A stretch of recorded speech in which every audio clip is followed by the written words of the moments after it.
TNCRadio.LIVE, your commercial driver navigation station.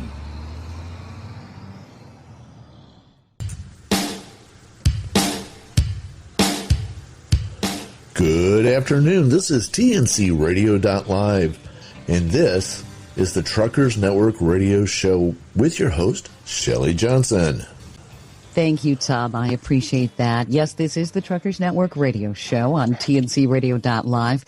We're all about the news, talk, information, entertainment, and music that drivers want to hear. You know, truckers and drivers sometimes find themselves in the terrible situation of being abandoned by a carrier with no way to get back home. Unfortunately, this seems to happen far more than one would expect, and it isn't widely discussed. Today we have Desiree Wood, Jess Graham, and Adela Hansen with Truckers Emergency Assistance Responders, or T.E.A.R. They help drivers in distress due to accidents, carrier abandonment, weather, or injury. Thank you, everybody, for being with us today. I really appreciate you being on the show. Thank you for having us. I thought we could start by talking about how often a driver gets abandoned or is in situations where the driver has no way to get home. It just isn't talked about. And honestly, I couldn't find any stats out there on it. If you could educate us, if you wouldn't mind, whoever wants to speak, go ahead. But I think this is definitely something that needs to be out there so people know how often this happens. It's truckers' dirty little secrets, and it actually happens on a daily basis in a lot of these fleets that are bringing in 150, even 10, 20 drivers a week into orientation. They're letting drivers go at the same rates. Sometimes they will give them a bus ticket home, but a lot of times they'll just leave them and let them find their own way home. One big example of how this industry treats its workers was, I think it was the Christmas of 2009, when a company by the name of Arrow went bankrupt and didn't tell the drivers, basically just turned off their fuel cards on Christmas Eve and left them stranded all over the United States, scrambling for a way to get home. And I was kind of a new driver at that time and got involved with some of the little side projects that were going to help drivers get home. That left a big impression on me that this is an industry that could do this to workers, and there's no media, no stories on the news about it. It's just an acceptable practice. And so it's ongoing. That was an extreme, 1,000 drivers at the same time. But, daily there's probably drivers somewhere that are finding themselves, they had a fallout with the dispatcher or something, and you just come and take the truck, leave them standing on the street, and sometimes don't even give them a chance to get the things out, their belongings out of the truck. If they have a pet with them, it makes it much more difficult. And Idella can speak on this a little bit because she has been involved with a lot of these smaller charities for many more years than I have. It's a common thing. It's a weekly thing. We had a saying, we called it, and I won't say the initials of the company, but it was blah, blah, blah Wednesday.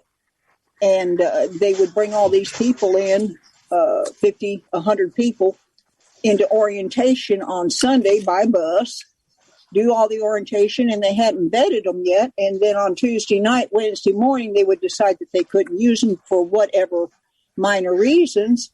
And they would say, get your own way home. And we would receive the calls by the many calls every Wednesday night saying, we need a way home. They've left us up here. We have no motel. We have no money. We come up here. We thought we were going to work, and now we're going home. So it's really, really, really common in the training carriers. Then you have the ones, as she said, they get you out on the road, and they decide for whatever reason you have irritated the dispatcher, and they just put you out on the side of the road. And we have some groups that it's common. The truck breaks down, you go to the motel, get your motel. And then they send a wrecker after the truck and leave you there and take your stuff and sell your stuff. Oh, my goodness. Oh, yes, absolutely. Absolutely.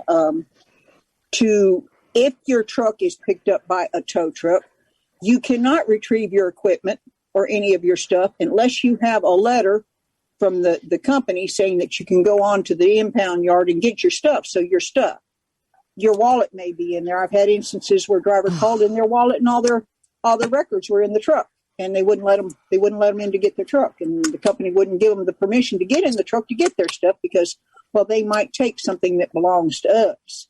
In the meantime, they're confiscating all their possessions, their clothes, food, money. I've had some extremely horrific stories. Wow. Over the years. So it's very frustrating. So you want to get them in a motel, you want to get them fed, you want to get them a bath. A lot of times it's just now with the pandemic, it's a matter of some place to sit inside. Oh my gosh. So Go when these ahead, people, Tom. when the people call in, I have to imagine that by the time they get to you, they're more than a little emotional. Oh, absolutely. A lot of times, the first thing that happens is a lot of times their power cords to their phones are in the truck. And Desiree will tell you, how many times have we gone, well, my phone's almost dead. That's kind of the first questions that we have to ask is, have you eaten? Where are you right now? So we had a gal that kicked out with her cat in the middle of the night in a town where there was no way to get her to even a place where they had no taxi, nothing. And she didn't even have her phone charger.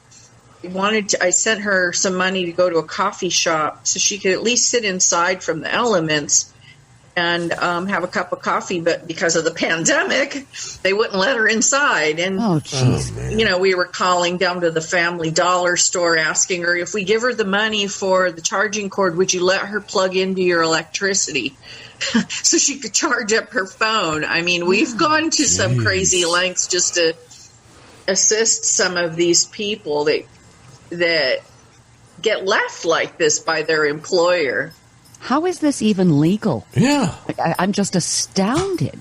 I don't know how it's legal. Most of it is just because the industry does not talk about it. I think I saw one guy write a story a few years ago.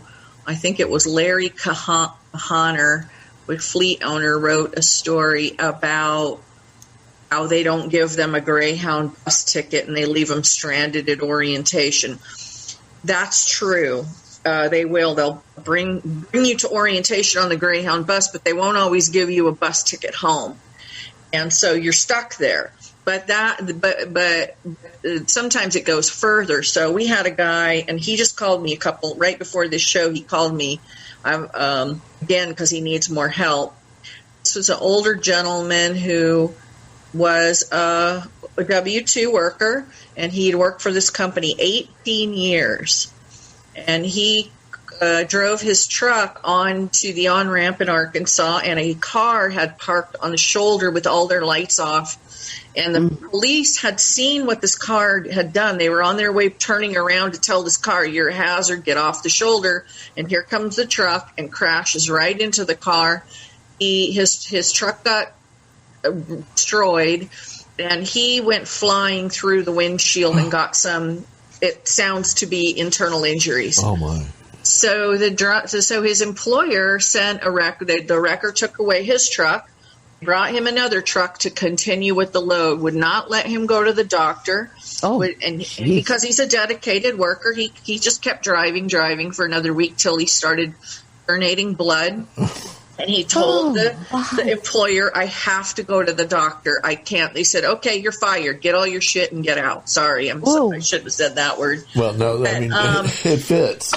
They left him just right there, just like that. And he made some doctor's appointments. Now, there is another charity in trucking that deals with people with medical issues that are very well funded. We are not. They could not get through their vetting process fast enough to help him, so they referred him to us. And we ended up raising the money to put him in a short-term rental for a month so he could have his medical tests. but they wouldn't give him workers' comp, wouldn't give him, I mean, the guy's a W. For 18 years, he's been paying his taxes to this employer. And that's against labor laws. It is against labor law. He does have a lawyer. He will get a settlement eventually, but, you know, he's in that period right now where he's sleeping in somebody's room. At the time, we needed to get a roof over his head immediately. Sure. He called me this morning because he has a car that has a car payment, and he spent the money to get a starter fixed, and that's how he gets to his doctor's appointment. So I told him right now we don't have a way to help him, but we might next week.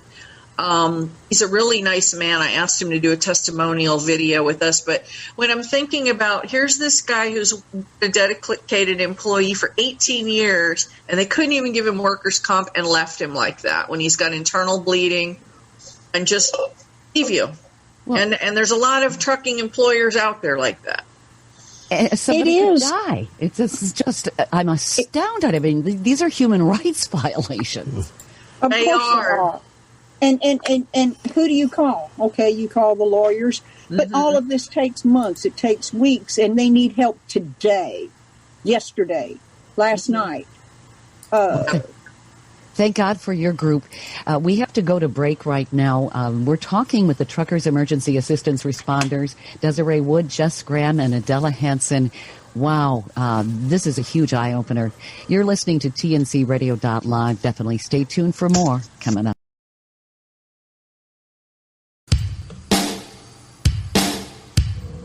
This is the Truckers Network radio show on TNCRadio.LIVE. I'm Shelley Johnson with Tom Kelly. Today we're speaking with Desiree Wood, Jess Graham, and Adela Hansen with Truckers Emergency Assistance Responders, or T.E.A.R. They talk about driver abandonment and emergency situations that drivers are left in, and they help the drivers. Desiree, Jess, and Adela, I'm just in shock over what you've already told me about what's going on and never talked about. Please tell us more about what's happening to drivers out there on the road, and how on earth is this flying under the radar? I'm just in shock. Jess, do you want to talk on that? It's just nobody's calling these carriers out on it. There's so many things that drivers don't talk about. You're in such a vulnerable position when you're relying on this carrier to bring you out, or you put your trust in them. And then you have an issue like a wage dispute where you didn't get a paycheck for 2 weeks, and then you argue with your dispatcher or whatnot. And now you have no pennies left to your name, and they decide that you're expendable. And that's, the drivers out here are typically just thought of as expendable. It's cheaper to let you go and find your own way and bring somebody else in that's going to be more complicit and compliant in what they want. Before we went to break, you were talking about a driver who was injured and continued to work for 2 weeks. They wouldn't let him go to a doctor after being in an accident that was not his fault, and it shouldn't matter if it was or wasn't. I mean, these are human rights violations and puts people in jeopardy. How the heck does this go on? There's nobody really that cares, you know. I mean, I wish there was a place where you could have like a catch-all, report it, but nobody really cares. ATA doesn't care. We had a meeting this morning with the Federal Motor Carrier Safety Administration. The new administration, we couldn't even touch the surface on this topic because there's so many other topics to even get to this point. They're going on for the drivers. But a lot of it just is all about labor abuse and being an invisible workforce nobody really cares about. So it's hard to explain how this happens so frequently. And a lot of times, if you have an agency you can report it to, if it's not a big deal, if it's not more people, or it's doesn't fall into a criteria, well, then it gets reported and recorded, but nothing gets done about it. Right. The other part is retaliation, because, you know, when you have a driver that's gone through this and they got abandoned, they still need to go get a job somewhere else, which means they have to get a verification of employment. So if you go out and say, this company did this to me, and then you got to put them on a job application 2 days from now and get a verification of employment, drivers live in fear of retaliation. There's so many things that they don't want to report because they're afraid. Do the trucking companies, the carriers, do they talk to each other and share information? Say, hey, don't do anything with John Smith. That guy, we booted him 2 weeks ago. You don't want him. You betcha. There's a blackball system in place. Is there not, Desiree? There's definitely a blacklisting mechanism in trucking, but certainly not where it should be. For instance, with the rape issue, they for some reason they'll let that person slip back into the population and go work somewhere else with a clean slate. On some of the things where the driver just got into a spat with the dispatcher and they had some words.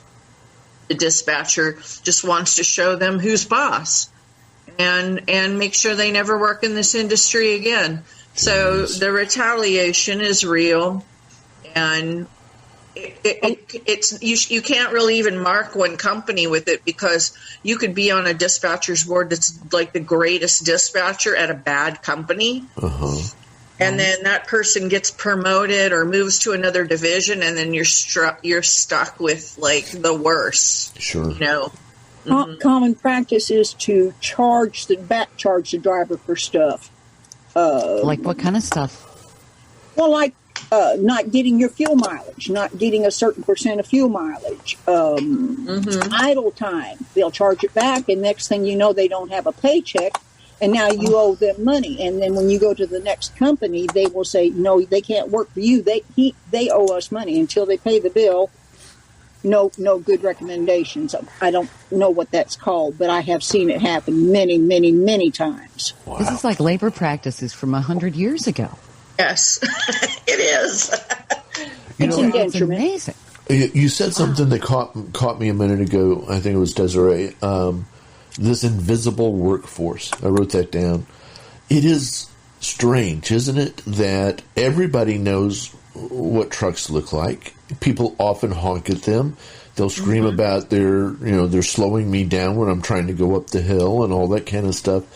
And yet at the same time, the moment they're not with them again, it's gone. It's like no memory whatsoever that truckers even exist. It really is in many ways this very strange invisible workforce that nobody seems to think about.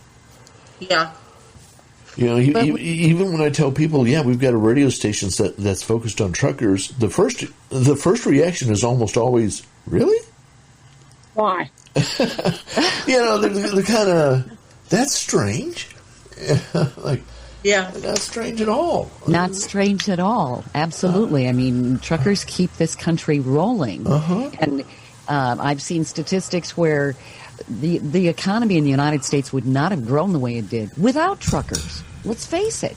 We're the lifeblood of the economy and the industry and the country. The thing people should realize is if there's no trucks on the road, we have a bad economy. Our economy is crashing. When you see trucks on the road, we have a booming economy. People are buying stuff, so you should be happy when you see truck traffic, not sad. Yeah. So why is the Labor Board not involved with this? Truck drivers are exempt from Fair Labor Standards Act. They do not get the same protections of other workers. That is something that we would like to see changed. And how did they get exempted? Well, we're classified as unskilled labor. Okay. So why would there not be protections, though? Because and I don't understand. I don't know why you'd be unskilled. It takes a lot of skill to drive a semi. Well, we don't need either. They say semi-skilled, but when you classify a worker as semi-skilled or unskilled, there's no justification to keep their wages any higher than they are. So that helps to keep wages down. It doesn't none of it, it's very antiquated. Everything about the way drivers are paid, being paid by the mile instead of for their time, when most of their time is spent waiting and for their work. Right. There is a lot of things that need to happen to modernize the way truck drivers are paid. And there is a lot of pushback against that. There's actually some legislation in California and Washington. The trucking industry lobby groups are fighting hard because they do not want it spreading across the nation. And it basically is pushing to pay drivers for all of the time that they work and classify them and kind of root out the widespread practice of paying an employee driver as an independent contractor when they are no such thing. This industry needs to be disrupted in the biggest type of way to modernize and compensate these drivers for what they're doing for the country. I agree. Now, when you think about it, you're talking about carrier abandonment and drivers being put in right in the line of danger. If this was a child, the protective services would be called in. How on earth is this happening to a group of people? I'm still I don't understand how it goes on, and what can people do to stop it? As you can see, I'm very frustrated. Well, they should know that the American Trucking Association is not, I see this often when I see articles about trucking. You have a journalist that writes a story about trucking. The truck drivers of the American Trucking Association are fighting for this. Those are not truck drivers. Those are lobbyists for corporations. It would be like saying that Ronald McDonald is an advocate for cows. So that's the first thing, is knowing the difference between a lobby group for the corporations and the actual workers. And the workers really want to have misclassification clarified. Many of them don't even know they are not having, they are being cheated out of their benefits. They want to be paid for all their time. They do need more advocates. I mean, the United Farm Workers have done more for migrant field workers than anyone in this country has ever done for the truck drivers and their worker rights and labor and culture conditions. These are major eye-openers. We'll definitely be talking about more and what people can do coming up here on our next break. You're listening to TNCRadio.LIVE. We're talking with Truckers Emergency Assistance Responders, or T.E.A.R, on the Truckers Network radio show. Definitely stay tuned for more coming up.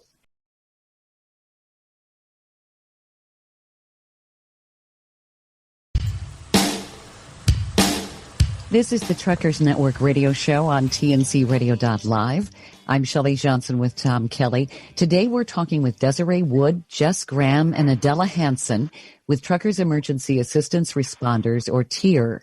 Their organization helps drivers who are abandoned and put in emergency situations with no recourse. Desiree, Jess, and Adela, I keep saying this, I'm in shock. What can people do to create awareness? And how do drivers protect themselves from being abandoned with no recourse? Certainly, maybe they need to take some steps just in case this terrible thing could happen to them. Yeah, well, we would like drivers to know you should always have an emergency fund. It's like when you plan for winter driving season, you need to have an emergency plan to get home if something happens to you, like carrier abandonment. Money to get you and all your belongings home. A way to rent a car that'll fit everything. A credit card to rent a car. Cash. Even a U-Haul. Sometimes a U-Haul, right now they're a little expensive because everybody's moving, but usually U-Haul's cheaper than a rental car. Some drivers, they've got like a little refrigerator, they've got invested in a bed, a CB. quite a lot of things. And so some companies will say, well, we'll just get you a Greyhound bus ticket home, if that. When you've got all of this stuff and maybe a dog, you can't take a dog onto the Greyhound bus. So some drivers end up having to leave their pet behind at a shelter and all of the things that they've invested in. Some drivers live in their truck. They're literally homeless without the truck. So they have nowhere to go. So we always tell them, have that little emergency fund, have a credit card, even if it's a secured credit card that you can rent car or a U-Haul, and you know who will take that type of a card so that you can get yourself home. I don't want to scold a driver when they've called us for help, but we don't want them to get back in the same situation. So if they need help finding reemployment, we tell them, we're not going to help you find another employee that pays you on a 1099 because you are clearly an employee. And you need to understand that employers that are paying drivers on a 1099 when they are just cheating the system are usually cutting corners in lots of other ways. They're making the drivers violate their hours of service. They're making them run bad equipment, and they've probably got a lot of other out of service violations against them. So you need to just try to get away from them. Sure. Do you also recommend that maybe they not leave their wallet in the truck or their purse? Because you said that usually they by can just the run time off with we their find stuff. Usually by the time we find out about it, it's too late. So let me tell you, like, for instance, Sheree Moore called us for help one time, and she was having problems with this owner-operator that she was working for. Owner-operator did not know what she was doing and booked Sheree on this load out to Denver. And Sheree lives in Tennessee.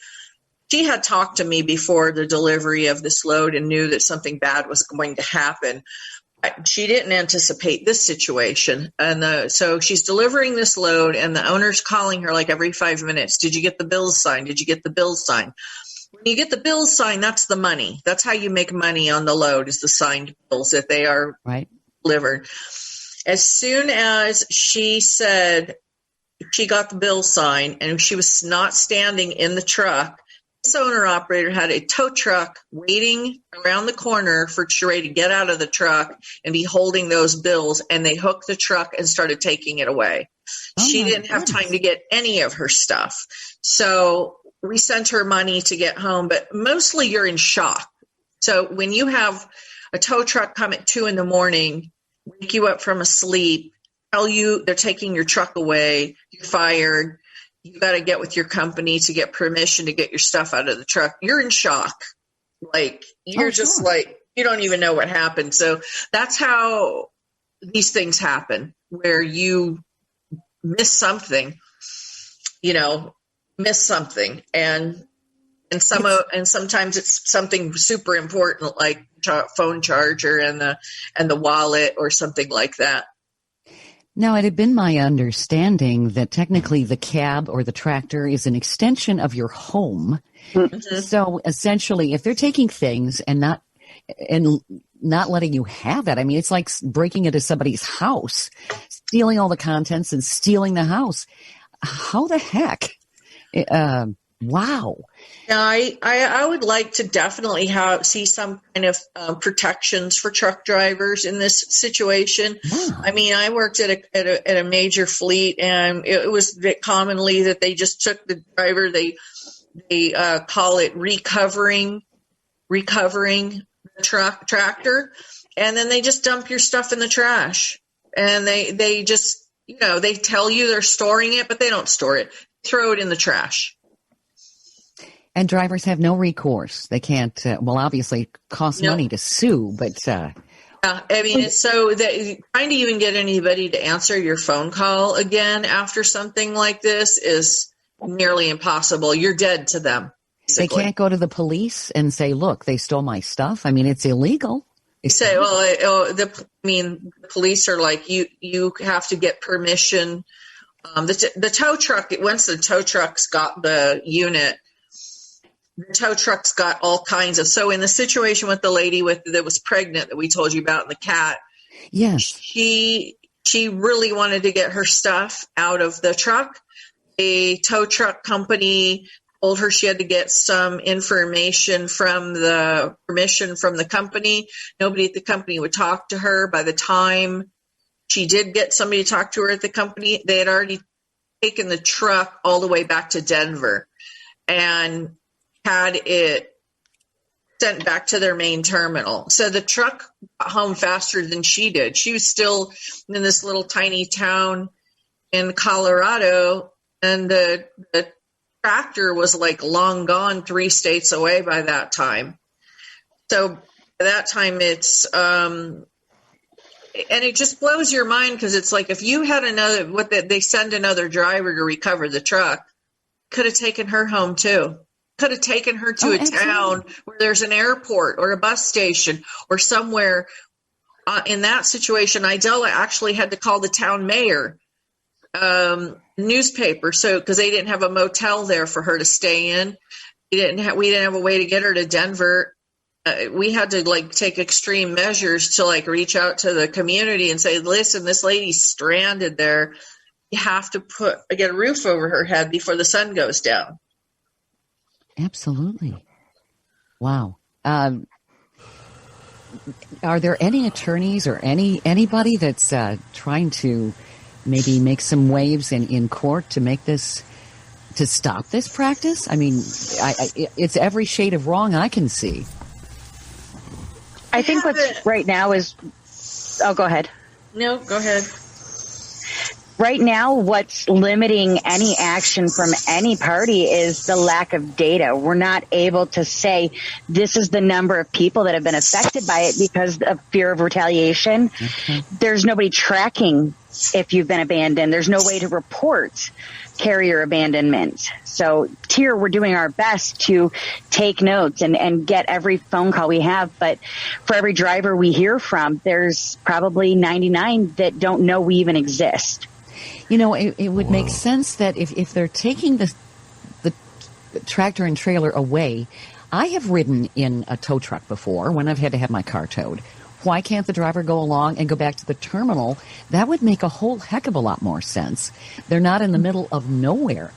Yeah. Because the driver is not paying for that tow truck. Right. The carrier is. So it's up there. Right. It's up to the carrier's discretion whether the tow truck can offer a ride. Oh, wow. Yep.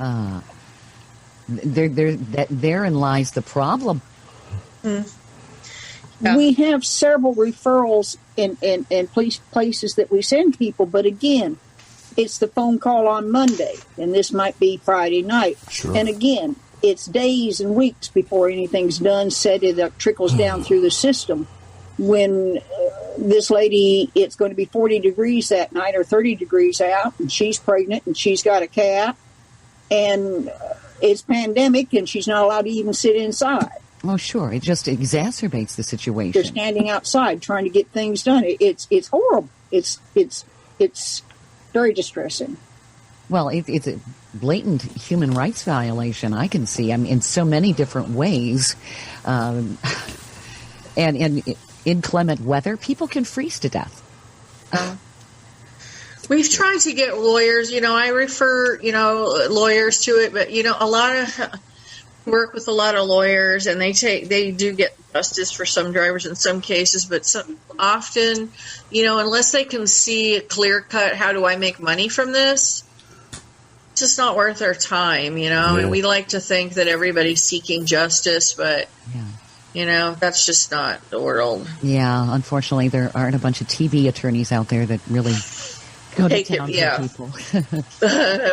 Yeah, because it's the right thing to do, You're listening to TNCRadio.LIVE. We're talking with Desiree Wood, Jess Graham, and Adela Hansen from Truckers Emergency Assistance Responders. Definitely stay tuned for more to learn how you can help and stop this terrible practice here on TNCRadio.LIVE.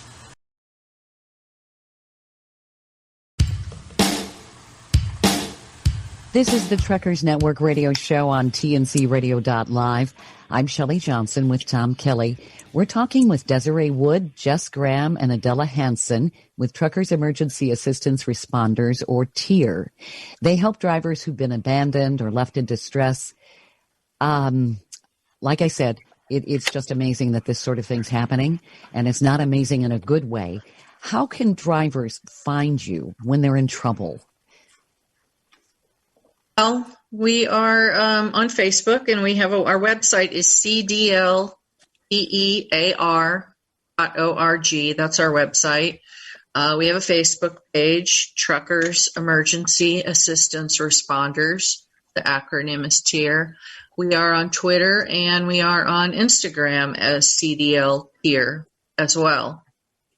So do drivers just basically privately message you? Is there a phone number they can call? Or Yeah, the phone number is 877 CDL TEAR, and it connects to one of us.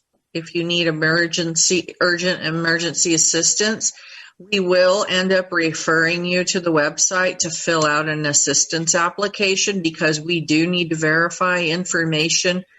Now, we do get people that call us that's not a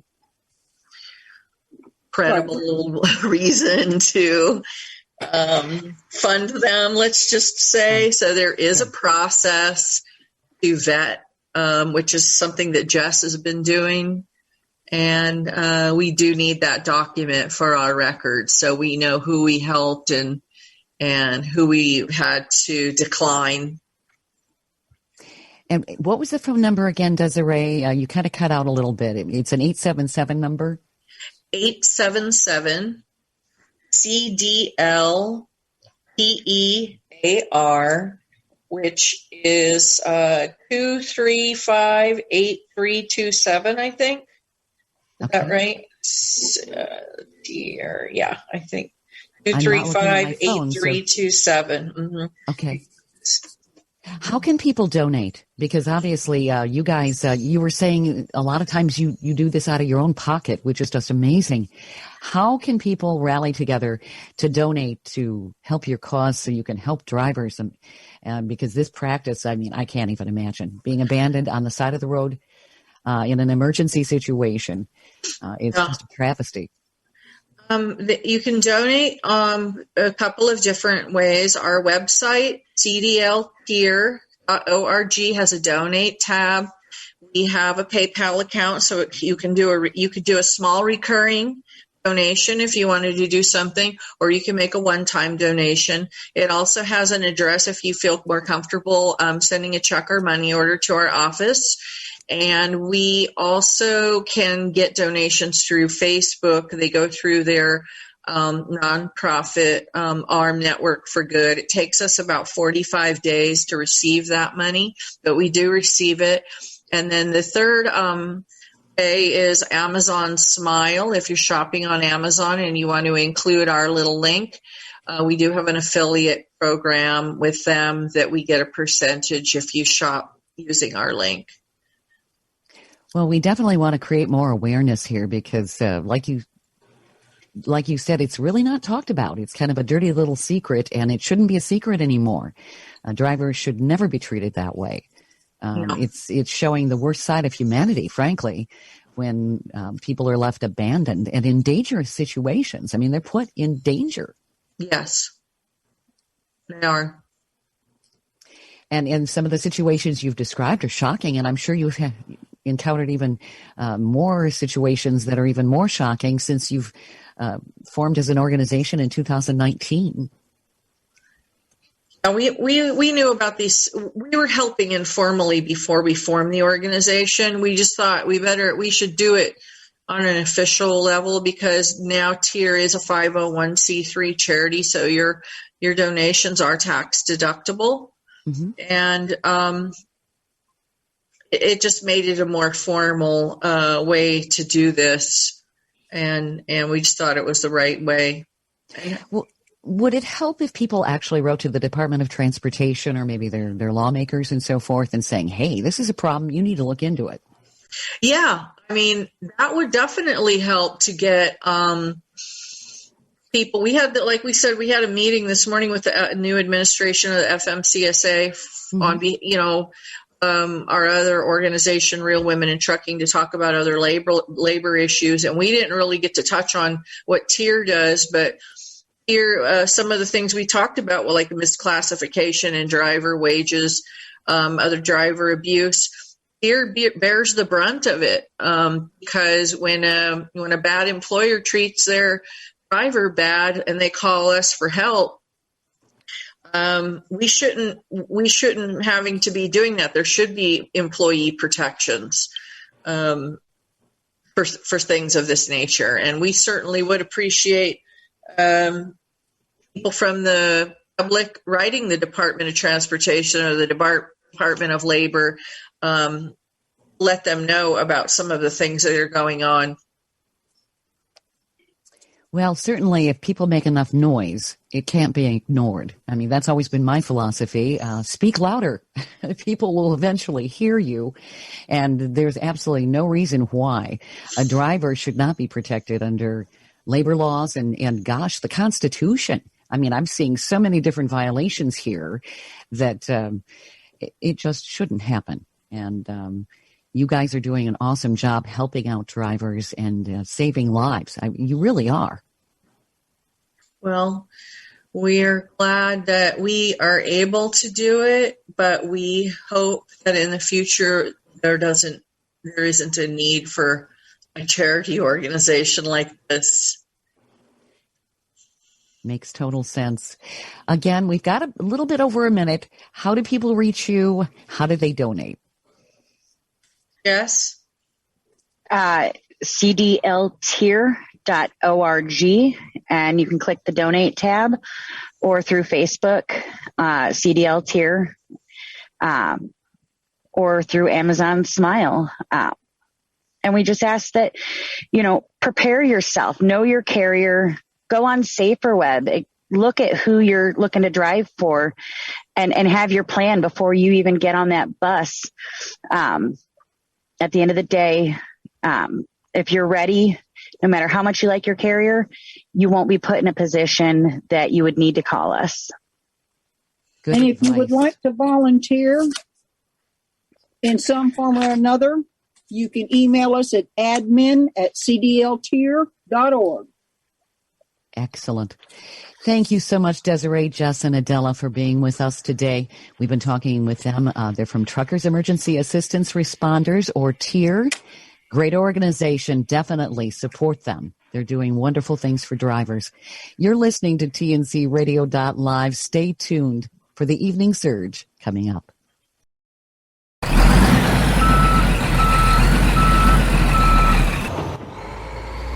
TNCRadio.LIVE, your commercial driver navigation station. Hi, this is Tom Kelly, managing partner of IMSICO LLC, doing business as TNCRadio.LIVE. The website TNCRadio.LIVE and any content or podcast related to the website are copyrights of IMSICO LLC, copyright 2021. All rights reserved. Any redistribution or reproduction of all or any part of the contents in any form is prohibited other than the following. We welcome you to download and play the publicly available podcast and share with others for personal use. Please acknowledge TNCRadio.LIVE as the source of the material. You may not, except with our express written permission, distribute or commercially exploit the content. And while we endeavor to keep the information up to date and correct, we make no representations or warranties of any kind expressed or implied about the completeness, accuracy, reliability, suitability, or availability with respect to the website, the podcast, or the information, products, services, or related graphics contained on the website or podcast for any purpose. Any reliance you place on such information is therefore strictly at your own risk. For additional information, including details regarding monetization of this podcast, send email to podcasts@tncradio.live.